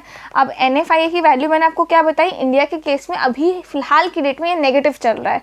तो अगर GDP मेरे पास 100 रुपये है और NFIA -10 चल रहा है ऑलरेडी, तो 90 आ जाएगा ये मेरे पास, यानी कि GNP की जो वैल्यू है वो मेरी छोटी है GDP के वैल्यू से। तो GDP is greater than GNP in case of India, समझ में आ गया, बस इतना सा था ये। अब कुछ इंपॉर्टेंट टर्म्स हैं, इनको समझ लेते हैं फटाफट से। एक है रियल GDP और दूसरा है नॉमिनल GDP। ये है क्या, इन दोनों कॉन्सेप्ट को समझने से पहले ना एक चीज़ समझते हैं, ठीक है। देखो एक एग्जांपल देती हूँ मैं आपको, उस एग्जांपल से आपको ये दोनों ही समझ में आ जाएंगे, ठीक है। मान लो एक शॉप का ओनर है, ठीक है, उसकी ना नोटबुक मैन्युफैक्चरिंग करने की फैक्ट्री है और उसने मैनेजर रखा है और उसने उस मैनेजर को कहा है कि उसका रेवेन्यू जो है ना अभी जो 50 रुपीज़ है ना, 50 से या मान लो 10 रुपीज़ है फिलहाल, तो 10 रुपीज़ से ना 20 रुपीज़ होना चाहिए उसका रेवेन्यू। एक ओनर ने अपने मैनेजर को बोला, उस ओनर की नोटबुक मेकिंग की शॉप है, उसने अपने मैनेजर को ये बोल दिया कि मेरा जो रेवेन्यू 10 रुपये आ रहा है ना, वो रेवेन्यू मेरा 20 रुपये आना चाहिए, ठीक है। तो उसका इंटेंशन क्या था, उसका इंटेंशन ये था कि जो 10 नोटबुक प्रोड्यूस हो रही है ना उसकी कंपनी में, वो 20 नोटबुक प्रोड्यूस हो, समझ में आया। तो उसका इंटेंशन या प्रोडक्शन बढ़ाने से था कि जो 2 रुपये की जगह जो 10 हमारी वो नोटबुक प्रोड्यूस हो रही है उसकी जगह 20 नोटबुक का प्रोडक्शन हो, ठीक है। बट मैनेजर थोड़ा चालाक निकल गया और उसने क्या किया, उसने ना नोटबुक का कॉस्ट बढ़ा दिया। अब जो नोटबुक पहले 1 रुपये की मिलती थी वो नोटबुक अब 2 रुपये की मिलती है। तो इससे क्या हो गया, जो 10 रुपये वाला कॉस्ट था, 10 जो उसके ओनर की जो डिमांड थी कि मेरा जो रेवेन्यू है वो 10 की जगह 20 रुपये आना चाहिए, वो एक नोटबुक का कॉस्ट पहले 1 रुपये था तो 10 आती थी। अब मैनेजर ने उसको बोला 20 कर दो। तो मैनेजर का इंटेंशन था कि नोटबुक की जो प्रोडक्शन है वो 10 से 20 हो जाए, प्रोडक्शन बढ़ जाए नोटबुक की, बट ओनर का इंटेंशन था। बट मैनेजर ने क्या किया, मैनेजर ने प्रोडक्शन बढ़ाने की जगह पैसे बढ़ा दिए कि अब एक नोटबुक जो है वो 2 रुपये की बिकेगी। आई होप आपको ये चीज़ क्लियर हो, ठीक है। तो रेवेन्यू उसका 20 रुपये आ गया, तो यहाँ रेवेन्यू जनरेशन तो हो गया। तो ओनर जो है ना, ओनर का एम था कि मेरा प्रोडक्शन बढ़े, समझ में आ गया। और जो वो प्रोडक्शन बढ़ाने का जो क्राइटेरिया है ना, इसको हम लोग रियल GDP कहते हैं, याद रखना, ठीक है। और जो नॉमिनल GDP है ना, वहाँ पे क्या होता है, सिर्फ प्राइस को ही नहीं बल्कि क्वांटिटी को भी बढ़ाया जाता है, समझ में आ गया। तो रियल GDP के केस में क्या बोला मैंने आपको, रियल GDP के केस में ना प्रोडक्शन को प्रोडक्शन वाइज क्या करना है, बढ़ावा करना है। जैसे 10 नोटबुक की जगह जो 20 नोटबुक का इंटेंशन था ना, किसका, ओनर का, वो इंटेंशन हो गया हमारा रियल GDP। समझ में आ गया कि पहले जो हमारी GDP है वो 100 रुपये आई है हमारी टोटल इनकम, तो अब इस 100 की जगह कितनी आनी चाहिए, 200 रुपये इनकम आनी चाहिए। समझ में आ गया। तो ये इसका मतलब क्या है, इसका मतलब ये है कि पहले कोई एक चीज़ है जो कि 1 रुपये की मिलती थी हमारी इकोनॉमी में, वो चीज़ 100 प्रोड्यूस होती थी, ठीक है। तो अब जो गवर्नमेंट है वो चाहती है 100 की जगह वो चीज़ कितनी प्रोड्यूस हो, 200 प्रोड्यूस, यानी कि हमारा प्रोडक्शन बढ़े। समझ में आ गया। That is your real GDP. लेकिन नॉमिनल जीडीपी क्या है कि पहले ना नोटबुक 1 रुपये में मिलती थी, तो अब नोटबुक का प्राइस हमने 1.5 रुपीज़ कर दिया है। पर पहले हम लोग 10 नोटबुक बढ़ाते थे, प्रोड्यूस करते थे, अब हम 15 नोटबुक प्रोड्यूस करेंगे। तो ये हमारा नॉमिनल जीडीपी। नॉमिनल जीडीपी का मतलब क्या हो गया, पैसे भी बढ़ा दिए मैंने और प्रोडक्शन भी बढ़ा दिया मैंने। तो जब मैं दोनों चीज़ें बढ़ा रही हूँ तो वो नॉमिनल जीडीपी है, और जब मैं एक चीज़ें बढ़ा रही हूँ यानी कि सिर्फ क्वान्टिटी बढ़ा रही हूँ तो वो मेरा रियल जीडीपी है। आई होप ये चीज़ आपको क्लियर हो। मैंने कोशिश की है अच्छी मतलब बहुत ईजी वे से इसको आपको समझाऊँ। तो ये जो है ना हमारा, अब इसको थोड़ा रीड कर लेते हैं, ठीक है। Both real GDP and nominal GDP measures the total value of goods and services produce in a country, but they differ in how they count for price changes, that is inflation और deflation over time. मतलब दोनों के ही count करने के तरीके में क्या है, डिफरेंस है। समझ में आ गया। ये हमारा क्वांटिटेटिव ग्रोथ की बात करता है, ये हमारा क्वांटिटी इनटू प्राइस, दोनों ही ग्रोथ की बात करता है। आई होप आपको ये चीज़ क्लियर हो। अब रियल जीडीपी देखते हैं फटाफट। It measures the value of goods and services produce in a country in constant price, base price. इसका मतलब क्या भी समझा रही हूँ मैं, एडजस्टेड फॉर इन्फ्लेशन और deflation. It reflects only the actual production level, जो कि प्रोडक्शन लेवल पे ही ये असर डालता है, और isolating the effect of price changes, यानी कि इसको प्राइस चेंजेस से कोई मतलब नहीं है, इसको सिर्फ और सिर्फ मतलब है प्रोडक्शन बढ़ाने से। उसके बाद क्या है, calculated using a base to remove the effect of price level changes over time, making it better measures for economic growth. इसका मतलब मैं बताती हूँ। ये जो है ना हमारा क्या कहते हैं रियल जीडीपी, ये हम लोग क्वांटिटी इंक्रीज़ करने की बात कर रहे हैं। तो ये जो क्वांटिटी इंक्रीज़ करने के लिए ना एक बेस ईयर डिसाइड होता है। समझ में आया। उस बेस ईयर के बेसिस पे इसको क्या करते हैं, कंपेयर करके हम लोग डिसाइड करते हैं कि अच्छा हाँ क्वांटिटी को इंक्रीज़ करना है, तो ये हमारा रियल जीडीपी कहलाता है। समझ में आ गया। और यही चीज़ जो है ना हमारी यहाँ पे लिखी हुई थी, ये कहा गया, it measures value in country constant price, base prices. समझ में आ गया। यानी कि बेस ईयर के प्राइसेस से इसको हम लोग क्या करते हैं, कंपेयर करते हैं कि अब हमें प्रोडक्शन को बढ़ाना है इस साल से। समझ में आ गया। ये चीज़ आपके माइंड में एकदम क्लियर होनी चाहिए। और बेस ईयर क्या है, 2011-12 हमारा बेस ईयर है। उस ईयर से हम लोग क्या करते हैं, इसको कंपेयर करके देखते हैं। और ये बेस ईयर कौन डिसाइड करता है, ये डिसाइड करता है ministry of statistics and programme implementation, जो हमने भी नेशनल स्टैटिस्टिकल ऑफिस पढ़ा था, जिस मिनिस्ट्री के अंडर आती थी वो, उसी मिनिस्ट्री का काम है ये बेस ईयर डिसाइड करने का। समझ में आ गया। अब ये जो है ना कहाँ गया, हाँ, ये जो रियल जीडीपी है ना, अगर मैं प्रोडक्शन बढ़ाने की बात कर रही हूँ तो रियल जीडीपी ना इन्फ्लेशन को भी कंसिडरेशन में लेता है। यानी कि इसको मान के चलना होता है कि अब जो है ना इन्फ्लेशन आने वाला है, यानी कि महंगाई आने वाली है, तो उस अकॉर्डिंग अगर मुझे इकोनॉमी की ग्रोथ करनी है तो मुझे प्रोडक्शन कितनी बढ़ानी पड़ेगी। समझ में आ गया। तो ये इन्फ्लेशन को मद्देनज़र रख के ये सारी चीज़ें तय करता है रियल जीडीपी। समझ में आ गया। इसके बाद है हमारे पास nominal GDP. Nominal GDP quantity और प्राइस दोनों को ही क्या करता है, बढ़ाने की बात करता है। अब क्या बोला मैंने, it measures the value of goods and services produced in a country in current market prices for a given year without adjusting for inflation or deflation, यानी कि ये इन्फ्लेशन और डिफ्लेशन को मद्देनजर नहीं रखता है। ये चीज़ ध्यान रखना है, बहुत मेजर डिफरेंस है हमारा रियल जीडीपी में एंड नॉमिनल जीडीपी में। इसके बाद reflects the price levels and production level of the year being measured. इसके बाद if the price rises that is inflation, nominal GDP increases. अगर प्राइस बढ़ेगा हमारा तो नॉमिनल जीडीपी बढ़ेगा। Even if production level remain constant, अगर हमारा production, अगर क्वांटिटी हमारी 10 ही है पर इन्फ्लेशन बढ़ाया, अब 3 रुपये हो गया, कोई सामान पहले 2 रुपये का मिलता था तो 30, तो नॉमिनल जीडीपी तो अपने आप बढ़ गया ना। समझ में आया। क्योंकि प्राइस भी इसमें कंसिडर हम कर रहे हैं। बट रियल जीडीपी में प्राइस का कोई खेला नहीं है। रियल जीडीपी में सिर्फ और सिर्फ क्वांटिटी से रिलेटेड बात हो रही है।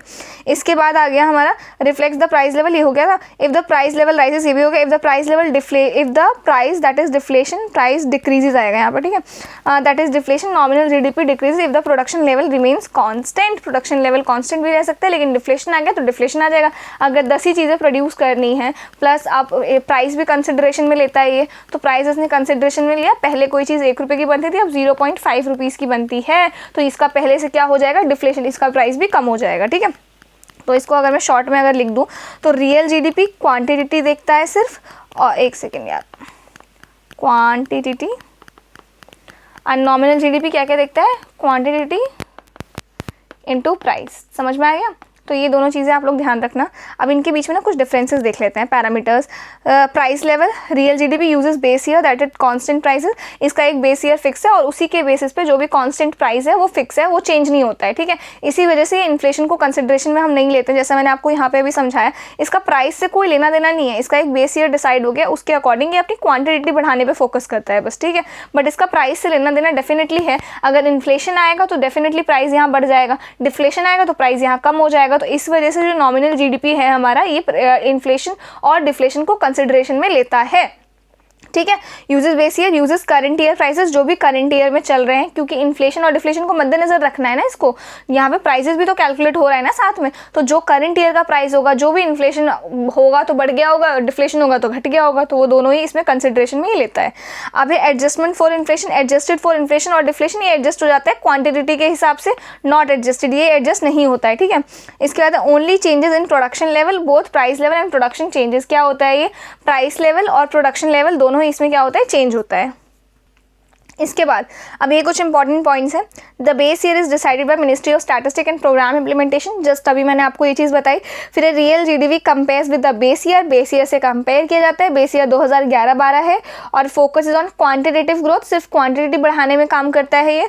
और nominal GDP consider inflation in calculation with this quantity into price, inflation को लेता है ये, मद्देनजर रखता है नॉमिनल जीडीपी।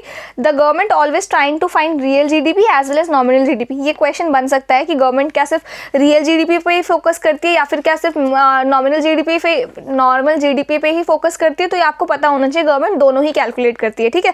इसके बाद एक ये टॉपिक है हमारे पास, इन्फ्लेशन। अब ना ये टॉपिक बहुत इंपॉर्टेंट है और इसको ना मैं नेक्स्ट वीडियो में कवर कराऊंगी, लेकिन फिलहाल के लिए ये 2 पॉइंट हम लोग समझ लेते हैं कि whenever the prices of goods and services are increasing that is considered as inflation. जब भी पैसे रेट बढ़ता जा रहा है चीज़ों का तो क्या कहेंगे हम, इन्फ्लेशन आ रहा है। If the purchasing power of a currency decreasing, इसका मतलब क्या है, देखो इसका मतलब ये है, करेंसी इज डिक्रीजिंग का मतलब है कि किसी देश की करेंसी की वैल्यू अगर गिर रही है या फिर उसका परचेजिंग पावर कम हो रहा है, ठीक है। तो जब करेंसी की वैल्यू गिर जाती है तो उसका इम्पैक्ट इन्फ्लेशन पे पड़ता है, क्योंकि लोग उतने ही पैसे में कम चीज़ें खरीद पाते हैं, ठीक है। तो ये सिचुएशन अक्सर तब होती है जब डिमांड ज़्यादा हो जाती है और सप्लाई क्या हो जाती है, कम हो जाती है। इस चीज़ को ना अभी हम और डिटेल में पढ़ने वाले, इन्फ्लेशन पूरे टॉपिक को ही, ठीक है। नेक्स्ट वीडियोज़ में, आई थिंक अपकमिंग वीडियोस में पूरा टॉपिक हम कवर करने वाले हैं। अभी के लिए 2 पॉइंट्स याद रखो और ये आगे हमारे काम आएंगे भी। तो इन्फ्लेशन ना मेजर करते हैं, मेजर मतलब पता लगाते हैं कितना इन्फ्लेशन बढ़ गया है, इन्फ्लेशन हुआ है, डिफ्लेशन हुआ है। तो वो कुछ पैरामीटर्स हैं जिनसे इन्फ्लेशन का पता लगाया जाता है। पहला है जीडीपी डिफ्लेटर। जीडीपी डिफ्लेटर का मतलब क्या है, देखो, it is an economic measures that shows the change in prices of all goods and services included in a countries gross domestic product over a specific period. It reflects the effect of inflation on the economy. समझ में आ गया?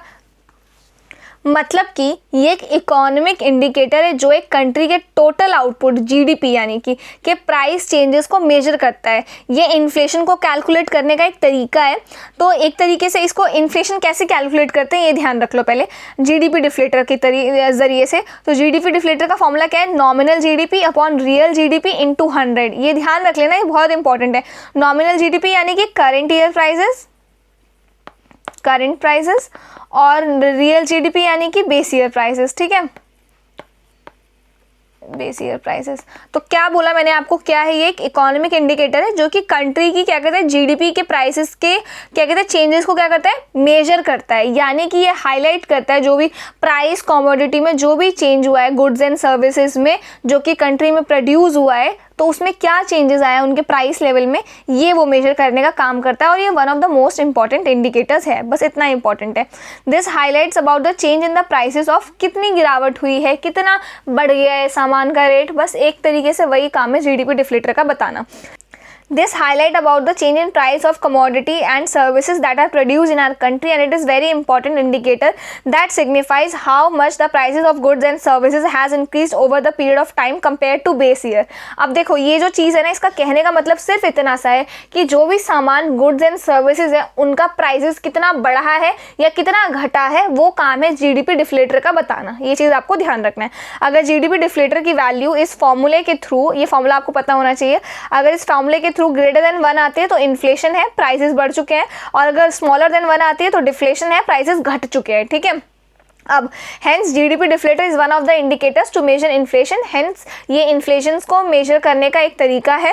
और GDP deflator measures the price changes in economy and gives a broad view of inflation, inflation के बारे में बताता है। साथ ही it is also known as price deflation and implicit price deflator, it is an indication of overall inflation across all the goods and services in the economy compare to base year, base year से इसको compare किया जाता है। And compare करने के बाद हमें क्या पता लगता है, कितना इन्फ्लेशन कितनी मात्रा में आया है, समझ में आ गया। इसके बाद GDP deflator is also calculated by ministry of statistics and programme implementation, ये आपको पता होना चाहिए। जीडीपी डिफ्लेटर, जीडीपी, जीएनपी, ये तीनों ही एनएसओ कैलकुलेट करता है, जो कि ministry of statistics and programme implementation के अंदर आता है। ठीक है, आई होप ये आपको क्लियर है। तो बेसिकली जीडीपी डिफ्लेटर क्या करता है ना, average changes of price of all the goods and services जो है उनको मेजर करता है, बस इतना इसका काम है। ठीक है, इसके बाद अदर मेथड्स भी देखते हैं जो कि इन्फ्लेशन को मेजर करने के काम आता है। एक है सीपीआई, कंज्यूमर प्राइस इंडेक्स, ये one of the most important है क्योंकि आरबीआई भी ना इसी को यूज करता है, आरबीआई भी इसी मेथड को अभी देखते हैं आगे।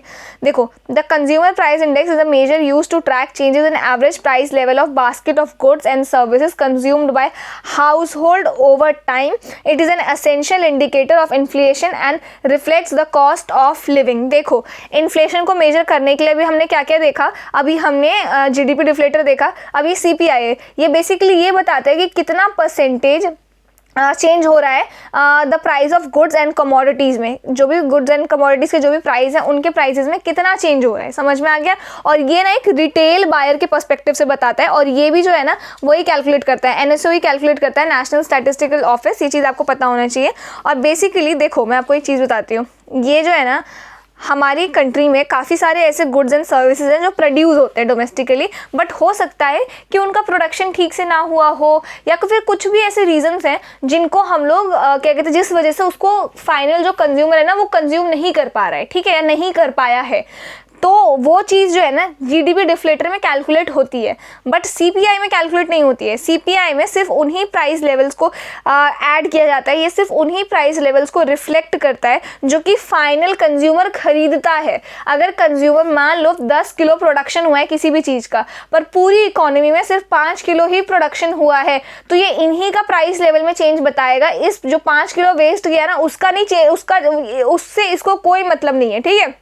तो बेसिकली ये सिर्फ उन्हीं पे फोकस करता है जो कि कंज्यूमर रिलेटेड है। तो अगर मैं आपको एग्जांपल बताऊं, जैसे कि एक सैटेलाइट है, ठीक है, सैटेलाइट इसरो ने लॉन्च किया, ठीक है, तो सैटेलाइट जीडीपी का पार्ट है इंडिया का, क्योंकि हमने वो प्रोड्यूस किया है, राइट, बट वो सीपीआई का पार्ट नहीं है। सीपीआई क्यों पार्ट नहीं है? क्योंकि उसको हम लोगों ने कंज्यूम नहीं किया है, समझ में आ गया। तो जो चीज़ फाइनल कंज्यूमर फाइनली कंज्यूम करता है ना, उसी का प्राइस लेवल जो है ना ये सीपीआई मेजर करता है और उसी के प्राइस लेवल में चेंजेस को दिखाता है। ये चीज़ बहुत इंपॉर्टेंट है, ये चीज़ आपको ध्यान रखनी है। सिमिलरली जो ये क्रूड ऑयल, पेट्रोलियम, ये सारे जो है ना क्या कहते हैं सीपीआई में इफेक्ट डालते हैं, क्योंकि सीपीआई में क्रूड ऑयल, पेट्रोलियम, ये सारा जो कंज्यूमर है वो कंज्यूम कर रहा है, समझ में आ गया।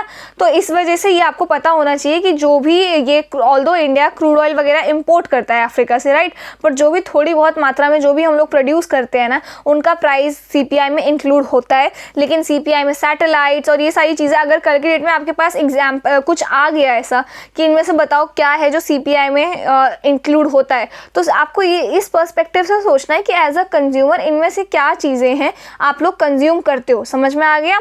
तो वो उस अकॉर्डिंग आप उसका आंसर कर सकते हो, ठीक है।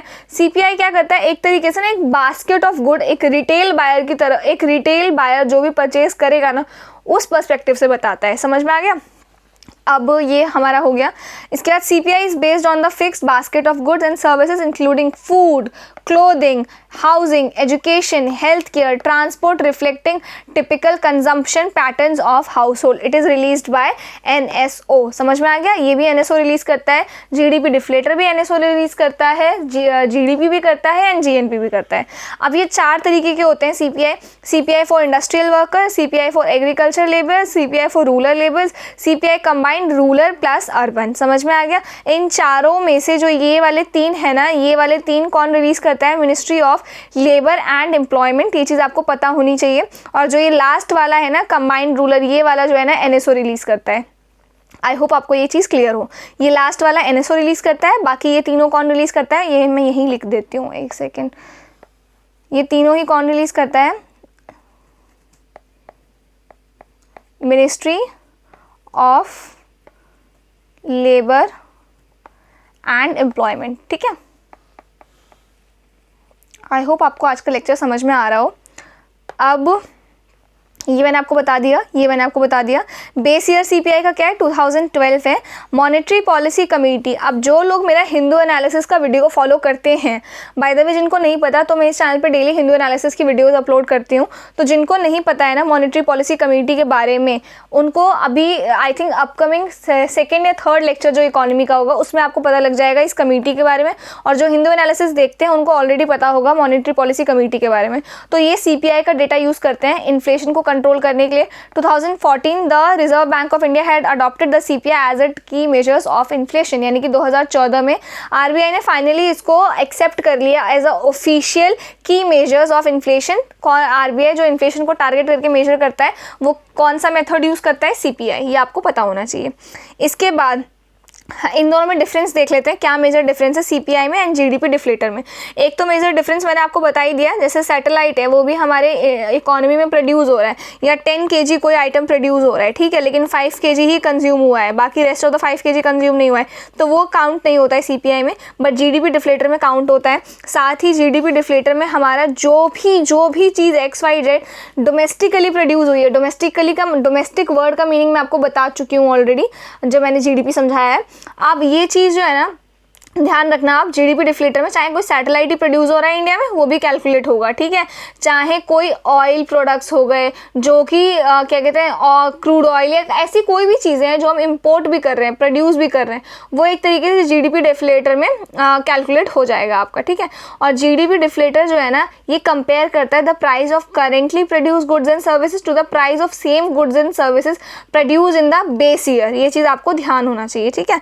अब ये क्या बोला मैंने, it measures the average change in price of fixed basket of goods and services consumed by the household.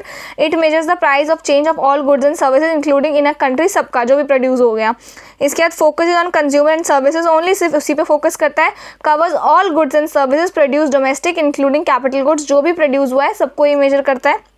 अब based on a fix basket of goods and services, ये कुछ फिक्स बास्केट ऑफ गुड्स जैसे clothing, food, ये सारी चीज़ें सिर्फ उन्हीं पे फोकस करता है, ये सब कुछ फोकस करता है। अब मान लो कोई रॉ मटेरियल से कोई फिनिश्ड गुड बन रहा है with the help of some machine, किसी मशीन के हेल्प से बन रहा है, तो ये जो सीपीआई है उस मशीन का वैल्यू कैलकुलेट नहीं करेगी क्योंकि मशीन को तो नहीं कोई फाइनल कंज्यूमर कंज्यूम करेगा ना, बट जीडीपी डिफ्लेटर वो जो मशीन बनी है ना उसका भी उसको भी कैलकुलेट करेगी क्योंकि वो भी हमारी इकोनॉमी के अंदर ही प्रोड्यूस हुआ है, ये चीज़ ध्यान रखना। अब captures inflation at consumer level, that is cost of living, captures inflation across the entire economy, exclude investment goods like machinery and exports, ये exclude imported goods, includes investment goods, ये इंपोर्टेड गुड्स को नहीं include करती लेकिन जो भी investment goods है उनको इंक्लूड करती है। It is basically more consumer focused and tracks household inflation, it provides a broad measures of inflation and reflecting the entire economy. I hope आपको ये वर्ड बाय वर्ड समझ में आया होगा। अब सीपीआई का एक भाई है, ठीक है, सीपीआई का भाई का नाम क्या है, WPI होलसेल प्राइस इंडेक्स, इसका नाम से आपको पता लग रहा होगा।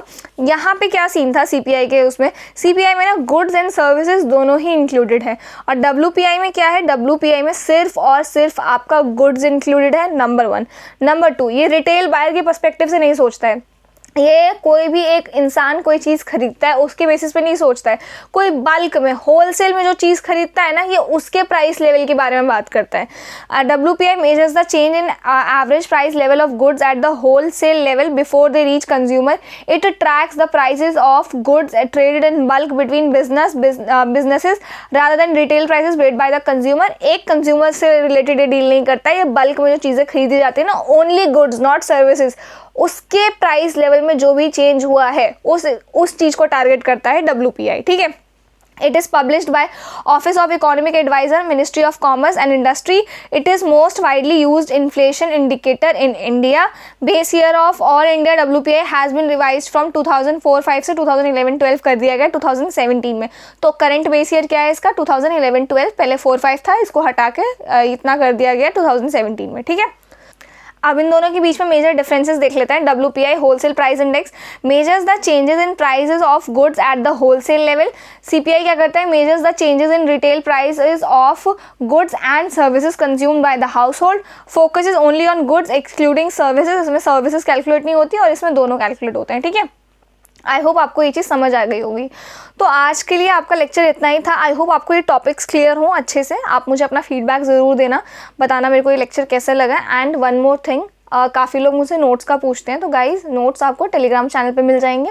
टेलीग्राम चैनल का लिंक आपको डिस्क्रिप्शन में मिल जाएगा। और इन केस अगर उस लिंक से आपका ज्वाइन नहीं हो पाता है, काफ़ी लोगों का मैंने कमेंट देखा था, कोई तो कमेंट कर रहा था कि दी वो लिंक ओपन नहीं हो रहा है, तो ये आप टेलीग्राम चैनल पर डालना @UPSC Unplugged 1, ठीक है, ये डालना, जो भी ग्रुप आएगा उसको ज्वाइन कर लेना एंड वहाँ आपको ये नोट्स मिल जाएंगे, ठीक है। अब इन पे बेस ना कुछ क्वेश्चंस को प्रैक्टिस करते हैं, पर इनको प्रैक्टिस करने से पहले मैंने कुछ मेंस के लिए क्वेश्चन प्रिपेयर किए, पहले वो देखते हैं। एक सेकेंड।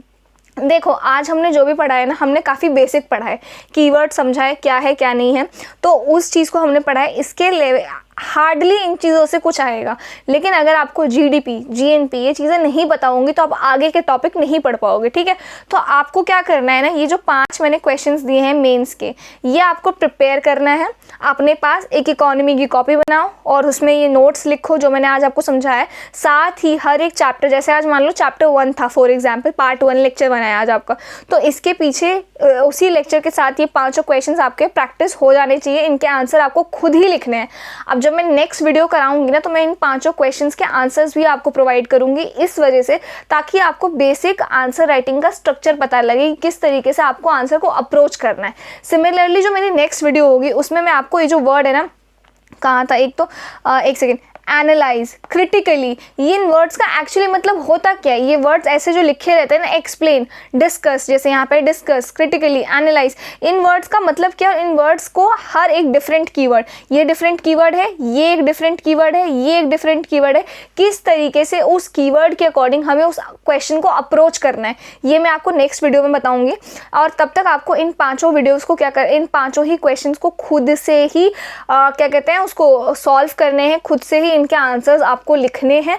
जहां भी कोई डाउट आएगा, किसी भी टॉपिक में आपको डाउट आया हो, आज का कुछ टॉपिक आपको समझ में ना आया हो, तो कमेंट कर देना। फॉर एग्जांपल GDP डिफ्लेटर समझ नहीं आया तो बता देना GDP डिफ्लेटर समझ नहीं आया, मैं नेक्स्ट वीडियो जब कराऊंगी वहां पे उसको कवर करूंगी, ठीक है। तो जो भी आपका डाउट है उसको कॉमेंट करना। ये लेक्चर आपको कैसा लगा मुझे बताना, और अगर मुझे इस वीडियो पे अच्छा रिस्पांस मिलता है तभी मैं इसका पार्ट 2 लेके आऊँगी। मुझे ये देखना है कि आप लोगों को पसंद आता है कि नहीं आता है, ठीक है।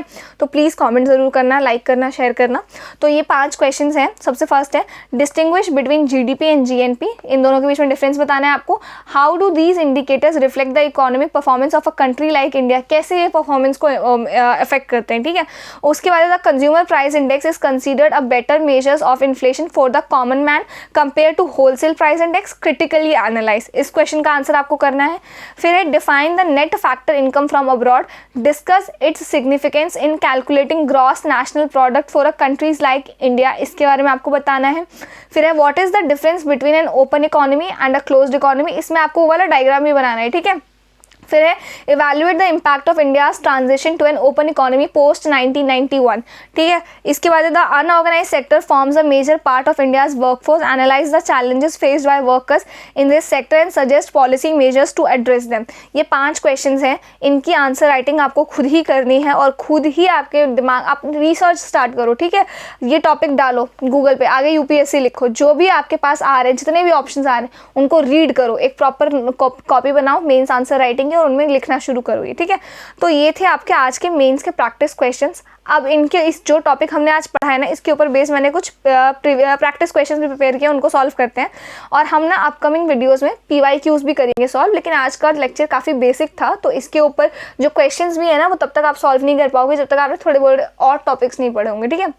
तो उसके बाद से हम लोग PYQ सॉल्व करेंगे। आई थिंक 2013 से मैंने 2013 है कि 14 से मैंने क्वेश्चन इंक्लूड किए, PDF बनाई है मैंने 2024 तक, तो उनको हम लोग सॉल्व करने वाले हैं। साथ ही मेंस के PYQs भी हम लोग सॉल्व करने वाले हैं। तो नेक्स्ट वीडियो में इसके आंसर्स तो मिलेंगे ही मिलेंगे आपको, कहाँ गया, और नेक्स्ट वीडियो थोड़ी सी एडवांस होने वाली है, तो वहाँ पर हमें मेन्स के जो प्रैक्टिस क्वेश्चन, मेन्स के जो प्रीवियस ईयर क्वेश्चन है ना, मैंने वो भी इंक्लूड किए हैं, तो वो भी मैं आपको दिखाऊँ, वो भी आपको सॉल्व करना बताऊँगी मैं, ठीक है। अब इसको देखते हैं फटाफट से, एक सेकेंड। हाँ, क्वेश्चन नंबर 1 क्या है, which of the following features is associated with capitalist economy. इनमें से कौन सा है?